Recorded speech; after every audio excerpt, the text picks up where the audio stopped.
अगर कोई मुझसे सवाल करता है कि तुम कहाँ पैदा हुए हो, तुम्हारे माँ बाप कहाँ हैं, तब मुझे सिर्फ एक ही जगह याद आती थी। वो थी हज़रत निज़ामुद्दीन का रेलवे स्टेशन, जहाँ मैंने अपना बचपन बिताया। नमस्कार। आपने स्टेशनों में और सड़कों पे और मंदिर में बहुत सारे बच्चे देखे होंगे जो वहाँ पर बोतलें बीनते हैं, प्रसाद मांगते हैं।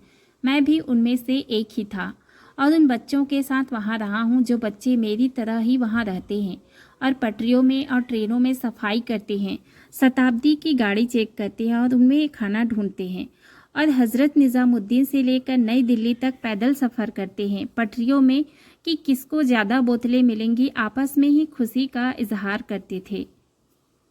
हज़रत निज़ामुद्दीन स्टेशन पर जब हम रहते थे, दिन भर हमें क्या करना है हम पहले से ही सोच के रखते थे। कौन सी गाड़ी में हमें खाना मिलेगा, कौन सी गाड़ी में हमें बोतल ज़्यादा मिलेंगी, और कौन सी गाड़ी में हमें अमीर लोग मिलेंगे जो हमें पैसा देंगे, और कौन सी गाड़ी हमें यूज़ नहीं करना, कौन सी गाड़ी में ऐसे लड़के घूमते हैं जो मतलब हम जैसे बच्चों के साथ कुछ गलत करने की सोचते हैं। तो हम सब यही डिसाइड करके फिर आगे का पूरा हम दिन हमारा बिताते थे। हम सुबह जो सबसे पहली गाड़ी होती थी, चाहे वो शताब्दी हो या राजधानी हो, सबसे पहले हम सुबह खाने के लिए ढूंढते थे कि हम सुबह खाने में क्या खाएंगे। जब गाड़ी खाली हो जाती थी तो वह यार्ड में जाकर खड़ी हो जाती थी, तो हम जाते थे यार्ड की गाड़ी में जो उसके अंदर किचन होता है, तब वह सारी चीज़ें धुलने के लिए खुली होती है, तो हम उसके अंदर घुसते थे। फिर किचन में जो ब्रेड के पैकेट पड़े होते थे या जैम पड़े होते थे या फिर सॉस के पैकेट पड़े होते थे, तो वो चार चीज़ें हम बीन बीन के लाते थे, और कभी कभी मक्खन की छोटी छोटी डिब्बी भी मिलती थी जो हम ले आते थे। तो उसी ब्रेड में हम लगाते थे और उसको खाते थे।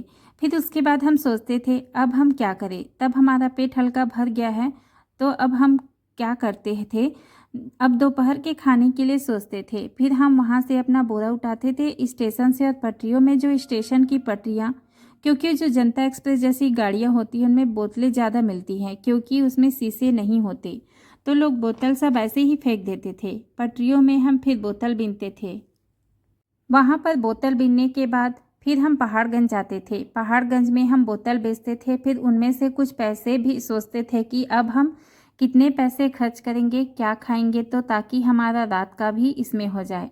अगर हमारे पास जैसे कोई ट्रेन में हमें कुछ नहीं मिला, तब हमारे पास दो सहारा था, एक गुरुद्वारा और हज़रत निजामुद्दीन दरगाह। अगर कभी वहाँ पर ऐसा कुछ त्यौहार रहा, ज़्यादा भीड़ रहा, तो हमें वहाँ रहना मुश्किल हो जाता था कि पुलिस वाले फिर वहाँ से भगाते थे, और फिर हम मतलब पुलिस वाले हमें फिर ऐसा सोचते थे कि ये चोर हैं, चोरी करने आए हैं या किसी की पॉकेट मार लेगा।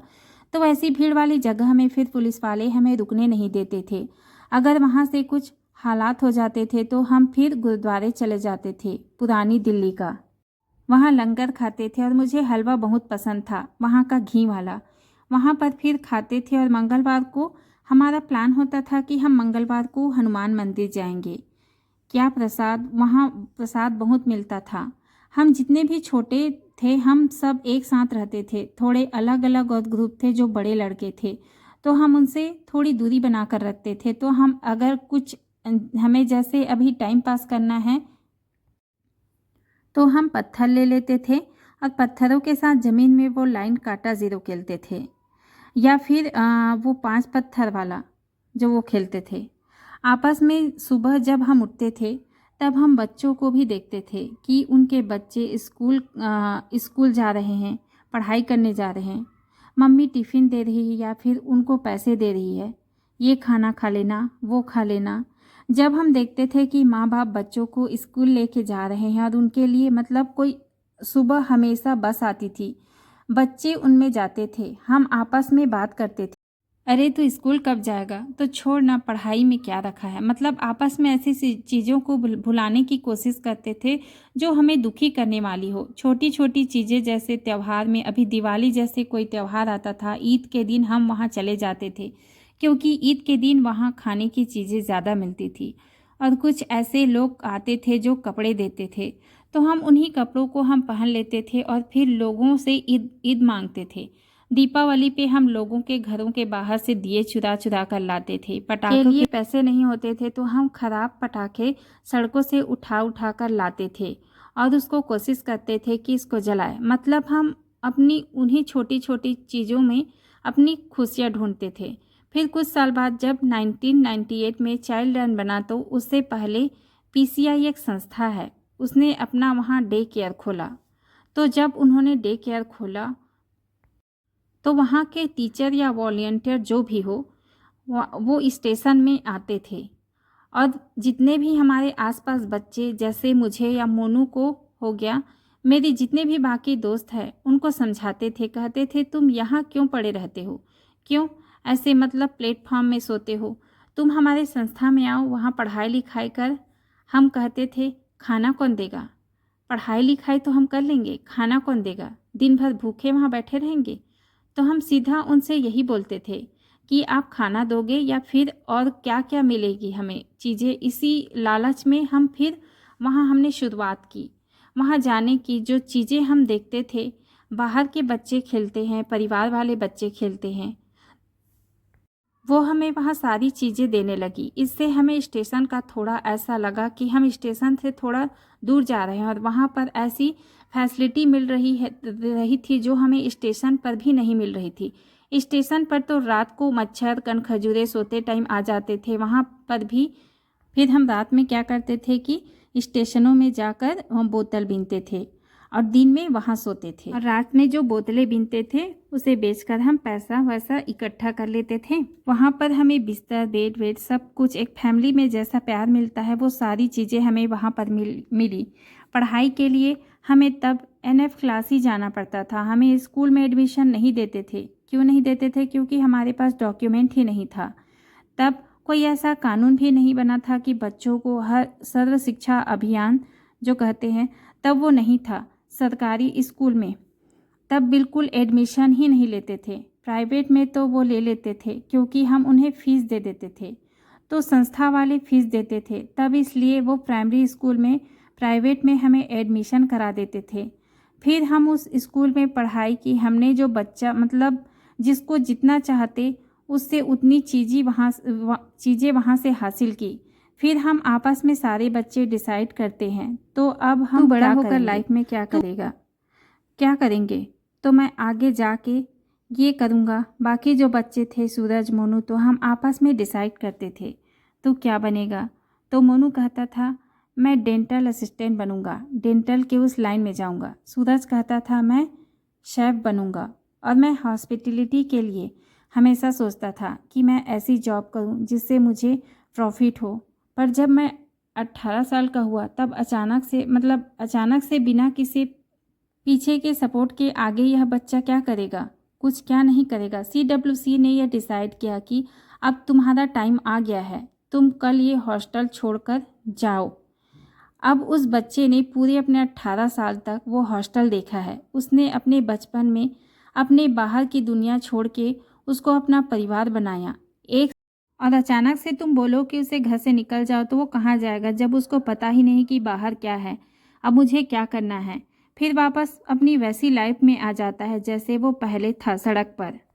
अब हम कोशिश करते थे कि हम बड़े हो गए हैं तो हम कुछ काम कर लेते हैं, तो कोई छोटे मोटे चाय की दुकान में काम करने चले जाया करता था, या फिर सिलाई दुकान में लग गया, फिर किसी मोबाइल के शॉप में लग गया, या तो फिर किसी कारखाने में काम पर लग जाते हैं। न उनके पास कोई डॉक्यूमेंट होता है, न उनके पास कोई गार्जियनशिप प्रूफ होता है कि वो प्रूफ करे कि मैं भैया इस होम में था, इस होम में से आया हूँ। तो इसका सबसे ज़्यादा फ़ायदा पुलिस वाले उठाते थे।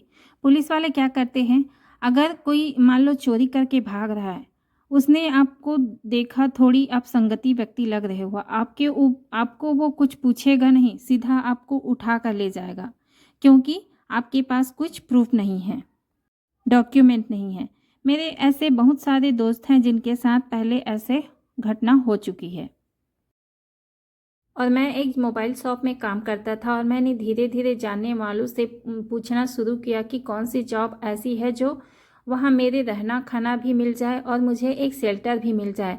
तो उन्होंने कहा कि हॉस्पिटलिटी जो हाउसिंग है, ये वाली जॉब तेरे को आसानी से कहीं भी ऑटोमेशन में दे सकती है। तो फिर मैंने धीरे धीरे उन सब से कोशिश की। फिर मैं मुंबई गया। मुंबई में भी मुझे रहने की दिक्कत हुई, पर मेरे को पता था कि अगर मैं स्टेशन पर रहूँगा तो मैं अपनी जॉब कर सकता हूँ। तब मैं मुंबई में, हमारा फाउंडेशन एक मुंबई सेंट्रल स्टेशन पर चाइल्ड लाइन है, तो उसको पता था कि बच्चा होम से फील्ड से आया है, तो उसको बच्चों की नॉलेज है कि बच्चों को क्या है, बच्चों की चाइल्ड लाइन में कैसे बच्चों की फाइलें वाले सब भरते हैं। तो उन्होंने मुझे जॉब पर रख लिया। तो मैं रात को वहाँ आराम से सोता था। अगर कोई कॉल आती थी तब मैं जाता था बच्चे को देखने के लिए, और दिन में मैंने बड़ी मुश्किलों के साथ ताज लासन मुंबई के जो बांद्रा में है वहाँ जॉब के लिए अप्लाई किया था। एक बार एक कैंप लगा था ताज लैंसन में, तो हम जितने भी बच्चे थे वहाँ के स्टेशन पर रहते थे, जो यूथ थे और जो बच्चे मेरे साथ हमारे फाउंडेशन में आकर पढ़ते थे, उनको वहाँ पर एक कुछ फेयरवेल पार्टी थी। तो उसमें हम गरीब बच्चों को खाना खाने के लिए बुलाया था। जब मैं वहाँ गया तो वहाँ पर मैंने होटल देखा तो हैरान रह गया। पहली बार मैंने ऐसे होटल में कदम रखा था। तालंदन में घुसा, उसका हॉल, उसके फुहारे, और जब मैं सोफे में बैठा मैंने कहा ऐसा घर मुझे मिल जाए। मैं होटल में काम करने वालों के यूनिफॉर्म देख रहा था। मैंने उनके यूनिफॉर्म कितने चमक रहे हैं, सबके साड़ी लड़कियों के स्टाइल में बांध के, जो बटलर हैं उनके कोट के। तब मैंने कहा कि अगर मुझे यहाँ जॉब मिलेगी तो मैं यहाँ कर लूँगा। जो एचआर के मैनेजर है मार्शल लाइस, तब वो वहाँ के मैनेजर थे, तो वो आए तो मैंने कैजुअली, अगर मैं यहाँ जॉब करना चाहता हूँ तो मुझे मिल जाएगी। तो उन्होंने कहा कि तुम कल आ जाओ, मैं कल तुझे कुछ ले के आना पड़ेगा। तो कर लिया। जब मैंने वहाँ जॉब के लिए अप्लाई किया तब मेरे पास सिर्फ आधार कार्ड था, वो भी मैंने किसी एजेंट को पैसा देकर बनाया था, क्योंकि मेरे पास सिर्फ स्कूल का सर्टिफिकेट था जिसमें माता पिता का नाम और जन्म था, एड्रेस नहीं था। तो मैंने अपनी जो हमारा फाउंडेशन है उसके आधार में वहाँ का एड्रेस क्योंकि डलवा नाइट में दिया मैं था। वहाँ वॉलंटियर ड्यूटी करता था, तो जो हमारा फाउंडेशन है वो मुझे 2,000 रुपये पे करती थी। तो सुबह फिर जब हमारा ताज लेंशन में गया तो एचआर मैनेजर ने मेरा इंटरव्यू लिया। मेरी इंग्लिश अच्छी थी क्योंकि मैंने कोशिश की थी ये सब चीज़ें सीखने की जो मुझे आगे जाके काम आ जाए। मैंने वो चीज़ें ज़्यादा सीखी थी। 2018 में जब मैं वहाँ पर जॉब कर रहा था तो मैं देख रहा था कि मेरे जो साथ में काम करते हैं जॉब छोड़ के जा रहे हैं, और वो जा रहे थे तो उनके साथ मेरी अच्छी बात थी। मैं पूछता तुम कहाँ जा रहे हो, तो कहता था कौन लाइफ टाइम तक ऐसी जॉब करेगा। अब तो शिप प्लान बना रहे हैं, बाहर जाएंगे, बाहर जाकर जॉब अप्लाई करेंगे और सैलरी भी अच्छी मिलेंगी। 6 महीने जॉब करो, 6 महीने छुट्टी। तो मैंने कहा मुझे भी ऐसी जॉब मिल जाए तो कितना अच्छा रहेगा। मैंने कहा 6 महीने में शिप में घूमता रहूँगा पूरा वर्ल्ड, और 6 महीने आके अपने घर में आराम से सो जाऊँगा। तो फिर मैंने उनसे पूछा अच्छा इसके लिए अप्लाई कैसे करते हैं, तो वो कहते हैं इसके लिए पासपोर्ट होना ज़रूरी है। मैंने कहा पासपोर्ट, मैंने कहा वो फिर क्या होता है। तो फिर उन्होंने गूगल पर सर्च किया, कहा ये ऐसा पासपोर्ट होता है, एक किताब सी होती है नीले कलर की, ये होना चाहिए, और एक फायर की ट्रेनिंग कर लो, एक इंटरव्यू दे देगा, वो पास होते ही तुम्हें जॉब मिल जाएगी। मैंने कहा ठीक है। अब मैं होम में गया अपने हमारे फाउंडर। अगले दिन मेरा वकील था। मैंने वहाँ जो मैनेजर थे, सर मुझे पासपोर्ट बनवाना है, तो उन्होंने कहा बनवा लो, क्या प्रॉब्लम है। तो उन्होंने ठीक है। तो मैंने कहा आप ऑनलाइन फॉर्म भर दोगे मेरा, तो उन्होंने फॉर्म भर दिया, फीस पे कर दी। अपॉइंटमेंट का टाइम आया तो मैं जब पासपोर्ट ऑफिस गया तो वहाँ अपने डॉक्यूमेंट जमा किए। तब मेरे पास आधार कार्ड और बैंक पासबुक था, बस दो ही चीज़ थी। पासपोर्ट ऑफिस गया तो उन्होंने मुझे बोला कि तुम्हारे डेट ऑफ बर्थ प्रूफ के लिए क्या है, तो मैंने स्कूल का सर्टिफिकेट दे दिया। फिर उन्होंने कहा ठीक है तुम्हारा डॉक्यूमेंट हमारे लिए ओके है, पुलिस वेरिफिकेशन करने आएगी तुम्हें, अब आओ ये स्लीव रखो, कॉल करेगी तुम्हें। मैंने कहा ठीक है। तो फिर मैं 5 दिन, 1 हफ्ता, 10 दिन मैंने इंतज़ार किया। तो एक दिन मुझे कॉल आया पुलिस स्टेशन से। उन्होंने कहा विशाल तुम यहाँ अपना डॉक्यूमेंट लेके आओ। अब मैं डॉक्यूमेंट लेकर गया तो उन्होंने बोला जन्म तारीख के लिए तुम्हारा स्कूल सर्टिफिकेट ठीक है, तुम्हारे एड्रेस के लिए आधार कार्ड और ये पासबुक ठीक है, तुम बिलोंग कहाँ से करते हो, मतलब तुम्हारी नागरिकता क्या है। तब थोड़ा सा मैं नागरिकता के लिए अब क्या मैं प्रूफ दूँ। तो कहते हैं कि नागरिकता के लिए मतलब पैदा कहाँ हुए हो ये पता है। मैंने कहा हाँ ये तो मुझे याद है, मैं दिल्ली से में पैदा हुआ हूँ। उससे पहले जब मैं 18 को हुआ था तब मैंने अपनी यह सारी चीज़ें अपनी मौसी के थ्रू मेरी जान ली मौसी थी। ना मुझे मेरी हमेशा हनुमान मंदिर में ढूंढती थी कि क्या पता यहाँ मिल जाए। तो मेरी शक्ल और मेरी मम्मी की शक्ल एक थी, मेरी मौसी कहती थी। तो मेरी जब मैं वहाँ से निकला तो मैं कनॉट प्लेस में ही वहाँ रहता था, वहीं जॉब करता था। तो मैं मंगलवार को आदत तो छुट्टी नहीं, बचपन में मंगलवार को चला जाता था। तो मौसी के 2 बच्चे थे, सोनू और सुजल, तो वो भी वहाँ पर आते थे। तब मौसी ने मुझे वहाँ देख लिया था। अब इतना छोटा मैं जब भागा था तो उतना उतना बड़ा देखा मुझे। तब उन्होंने शक्ल देखा और उन्होंने कहा मृदुल। मैंने कहा कौन। तो कहती है तुम्हारा नाम क्या है। तो मैंने कहा विशाल। तो उन्होंने कहा कि तुम्हारे माँ बाप कहाँ हैं, तुम कहाँ पैदा हुए हो। तो मैंने कहा कि यहीं होम में रहता हूँ। तो वो होम आए और वहाँ से पता किया कि ये बच्चा बहुत पुराना है, मतलब कम से कम 1998 से पहले से ही हम होम में हैं। तो उन्होंने मेरा नंबर वहाँ से लिया क्योंकि हमारा मोबाइल नंबर उनके पास रहता था। उन्होंने मुझे कॉल किया कि तुम जहाँ रहते हो खजूरी आओ। तब मैं तो दिल्ली का इतना समझ गया था कि दिल्ली में कौन सी जगह कहाँ पर है। जब खजूरी गया वहाँ पर जब मौसी के घर में अंदर गया तो मैं देख रहा हूँ कि मेरी मौसी के बच्चे रो रहे हैं, मेरी मौसी भी रो रही है। मौसी ने एकदम से मुझे मतलब जोर से पकड़ कर रोने लगी। आस पड़ोस वाले जो मुझे बचपन से जानते थे वो भी, इसकी शक्ल तो एकदम आभा से मिलती है। तब मुझे मम्मी का नाम पता लगा कि मेरी मम्मी का नाम आभा है, तो ये आभा का बेटा है। तो मैंने फिर भी शक्ल तो मैंने अपनी मौसी से पूछा कि मेरी मम्मी कहाँ है। तो उन्होंने कहा कि हाँ मैं दिखाती हूँ तेरी मम्मी की फ़ोटो। तो उन्होंने फ़ोटो दिखाई थी, अंदर फ़ोटो लगी पड़ी थी। फ़ोटो मेरे कमरे में अभी भी है। फिर मैंने वहाँ से अपनी सारी डिटेल निकाली कि मेरे और कितने रिश्तेदार हैं, कहाँ क्या है, मेरे पापा कहाँ थे। तो मौसी ने बताया कि मेरे पापा रिक्शा चलाते थे दरियांग में। तो वो बस्तियों के नाले के पास उनके बताया कि हम वहाँ रहते थे। वहाँ से मेरी मम्मी दरियांग में जाती थी, आंटी के घर काम करती थी और साथ में मुझे भी कंधे पर बिठाकर ले जाती थी। वहाँ एक मंदिर है जहाँ से मेरी मम्मी हमेशा मेरे लिए खाना ले आती थी। मेरी मौसी ने मेरी पहले की सारी स्थिति बताई क्योंकि मेरी मौसी भी वहीं काम करती थी उनके साथ।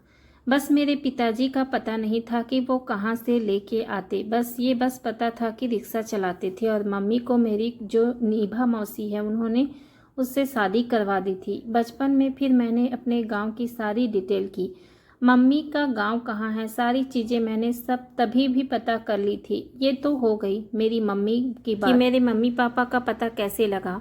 और पासपोर्ट के लिए जब मैं ऑफिस गया उन्होंने वेरिफिकेशन के लिए बोल दिया कि तुम्हारा वेरिफिकेशन आएगा। तो उन्होंने पुलिस स्टेशन वालों ने मुझे कॉल किया। मैं गया डॉक्यूमेंट लेकर, आधार कार्ड, पैन कार्ड, और हमारा फाउंडेशन ने एक लेटर दे दिया था कि यह बच्चा हमारे यहाँ रहता है और ये ऐसे जॉब करता है। उन्होंने कहा कि तुम्हारा जन्म स्थान का तो पता ही नहीं है और उसका कोई प्रूफ ही नहीं है, और दूसरा कि हमारा फाउंडेशन जो संस्था है वो एक गवर्नमेंट के स्कूल की बिल्डिंग में है और ये सरकारी प्रॉपर्टी पर तुम अपना पासपोर्ट नहीं बनवा सकते हो। इसके लिए मैं क्या करूं? उन्होंने कहा तुम कहाँ रहते हो। तो मैंने कहा तार लेंस। तो बोलते हैं वहाँ ऐसे बनवाओ, वहाँ ऐसे बनवाओ, पुलिस दोबारा आना तब हम करवा देंगे। तो ठीक है। फिर मैं वापस चला गया और दोबारा अपने जॉब पर रेगुलर जाता था। उन्होंने वहाँ से रिपोर्ट भेजी, वह कैंसिल हो गया। तो होटल में गया मैंने, फिर वहाँ से एक लेटर लिया जो मेरा कांटेक्ट में था, कर्मा करके उन्होंने एक लेटर दिया और उससे मेरे आधार कार्ड में उन्होंने एड्रेस होटल का लगवा दिया। तो होटल का लगाने के बाद फिर वहाँ से होटल वालों ने मुझे एनओसी दी थी, एनओसी दे दी। तो वो मैंने और अपना आधार कार्ड, पैन कार्ड लगा के फिर से वापस दे दिया। पर मुझे इतना यह पता नहीं था कि मेरा पुलिस वेरिफिकेशन इस बार उसी सेम जगह नहीं होगा। तब बांद्रा स्टेशन पर पुलिस स्टेशन में हुआ था। तो फिर बांद्रा पुलिस ने मुझे बोला कि तुम काम करते हो, ये एक पब्लिक प्रॉपर्टी है, लोग आते जाते रहते हैं यहाँ, तुम इसे कैसे अपना एड्रेस बनवा सकते हो। फिर मैं यहाँ से ताज मानसिंह से जॉब छोड़ के फिर वापस बंगाल गया। वहाँ बंगाल में मेरी बड़ी मौसी रहती थी। जीवन तला में जान पहचान के लोग इतना मुझे जानते थे, मेरी मम्मी को जानते थे। तो ग्राम पंचायत की तरफ से मुझे उन्होंने लेटर दे दिया कि यह यहाँ का निवासी है। तो उनसे उसी लेटर से आधार कार्ड और बैंक का सब मैंने ट्रांसफ़र करवाने के बाद फिर मैंने वहाँ से तीसरी बार पासपोर्ट के लिए अप्लाई किया, नहीं चौथी बार, क्योंकि 2 बार मुंबई में और 1 बार दिल्ली में प्रयास से, और यह चौथी बार था जो मैंने अपने पासपोर्ट के लिए अप्लाई किया। दोबारा जब मैंने पासपोर्ट के लिए अपना अप्लाई किया दोबारा वहाँ से जीवनतला थाने से, तो पासपोर्ट ऑफिस की तरफ से हमेशा बस यही कहते थे कि कोई दिक्कत नहीं, हमारी तरफ से आपको डॉक्यूमेंट के हैं, आपके पास डेट ऑफ बर्थ प्रूफ है, आईडी प्रूफ है, एड्रेस प्रूफ है। पर उन्होंने कभी मुझे ये नहीं बोला कि तुम्हारी नागरिकता भी चाहिए। मुझे वो तब एक्सक्यूज़ नहीं देते थे। जब फीस जमा हो जाती थी 1500 रुपये, तब जाके फाइल जब आती थी तब बताते थे कि आपका ये ऑब्जेक्शन आया है। मतलब पहले पैसे खा लेते थे। मैंने पता नहीं कितने पैसे बर्बाद कर दिए इसके चक्कर में। भी आता था मुझे। तो फिर वहाँ से जब उन्होंने भेजा तो उन्होंने कहा कि वहाँ वेरिफिकेशन के लिए आएंगे, तो आप तैयार हैं ना। मैंने कहा ठीक है। जब जीवनतला थाने से पुलिस वाले आए गांव में, मुझसे पूछे तुम यहाँ कब से रह रहे हो, कौन है यह तुम्हारी। मैंने कहा यह मौसी है मेरी। मामा के पास मेरी मम्मी का पुराना राशन कार्ड था जिसमें पूरी फैमिली का नाम होता है। मैंने वो दिया कि अब ये क्या पूर्व तुम्हारी माँ है, और तुम्हारा सर्टिफिकेट कहाँ है, तुमने अगर जन्म लिया है तो कहाँ, क्योंकि वो एक पश्चिम बंगाल एक बॉर्डर एरिया है, तो इसलिए वो डाउट करते हैं, बांग्लादेशी लोग घुस जाते हैं। पर मैंने उनको ये बोला, मैंने कहा सर मैं दिल्ली जो राष्ट्रीय राजधानी वहाँ से अपना मैंने सारा डॉक्यूमेंट यहाँ ट्रांसफ़र कराया है, तो मैं बांग्लादेशी कैसे हो सवाल हो रहा है। मैंने कहा मैं केंद्र से यहाँ आया हूँ। तो मैंने कहा तो ठीक है, कहते हैं ऐसा नहीं हो सकता, तुम्हें नेशनैलिटी प्रूफ दिखाना पड़ेगा। तब मैं गुस्से में था। मैं इतने मतलब चक्कर काट के इतने पैसे खर्च करके इधर से उधर किराया लगा के आता जा रहा हूँ, मैं क्या करूँ। तब मैंने गूगल में सर्च किया कि how to file petition to high court, supreme court, और मैं सोचता था कि फ्री में पोटीशन फाइल करूं। मैं इसलिए लिखता था कि हाउ फाइल पोटीशन तो हाई कोर्ट या सुप्रीम कोर्ट फ्री। तो वहाँ पर ऐसे सामने एक लोग जाता था, सबसे पहला चीन पोटीशन ऑनलाइन। तो मैंने कहा शायद ये कोर्ट ऐसी होगी जो कोर्ट में केस फाइल करती होगी। हमारी तरफ से मैंने उसमें डाल दिया। मैंने उसमें पोटीशन मतलब नॉर्मल अपना कैजुअल अपने बारे में सब कुछ लिख दिया। जब मैंने वहाँ पर अपने बारे में सब कुछ लिख दिया, उसके 1 हफ्ते बाद में 3-4 दिन में ही मुझे चेंज की तरफ से कॉल आया। उन्होंने मुझे बोला कि तुम्हारा जो पोटीशन है वो ठीक है, पर इसे सही तरीके से बताने के लिए सही ढंग से लिखना पड़ेगा। फिर उन्होंने उसमें सारी चीज़ें सेट की, कौन सा क्या चीज़ है, कहाँ रहेगी। मैंने ऐसे चेंज के थ्रू अपना पोटीशन शुरू किया। धीरे धीरे change.org से लोगों तक मेरी कहानी जाने लग गई और पता लग गया कि ऐसी चीज़ भी होता है चेंज। और कई मीडिया वाले लोग भी मुझे संपर्क किया, उन्होंने मेरी स्टोरी छापी। इसके बाद ऐसे हेल्प करके जब पश्चिम बंगाल सरकार ने change.org भी नहीं सुनी, तब दिल्ली में आके फिर मेरा पोटीशन चल ही रहा था। मैंने उसी पोटीशन में दिल्ली गवर्नमेंट को हाईलाइट कर दिया था। उन्होंने मुझे बचपन से पाला है, तो दिल्ली गवर्नमेंट की तरफ से चीन और जो बाकी मीडिया की हेल्प से child welfare committee new Delhi में के जो मैजिस्ट्रेट है वरुण पाठक, जो वहाँ अभी वर्तमान हैं, तो उन्होंने जब यह देखा कि ये बहुत पुराना बच्चा है, मेरी फ़ाइल चेक की तो मेरे सारे डिटेल उनको बहुत मतलब अच्छा बच्चा है, पढ़ने लिखने में भी अच्छा है। तो उन्होंने कहा कि हम इसका नया फाइल बना के इसके केस को प्रोसेस करेंगे। तो उन्होंने फर्स्ट के थ्रू मजिस्ट्रेट के चाइल्ड वेलफेयर कमेटी के वरुण पाठक जी हैं, उन्होंने फर्स्ट रैंक के थ्रू मेरी फ़ाइल को फटाफट मुझे बर्थ सर्टिफिकेट NCD के थ्रू लड़ाई करके दिलवाया। फिर उसके बाद मुझे पासपोर्ट के लिए उन्होंने मेरी मौसी के एड्रेस पर सारा डॉक्यूमेंट करवा के फिर अप्लाई करने के लिए मुझे इनकरेज किया।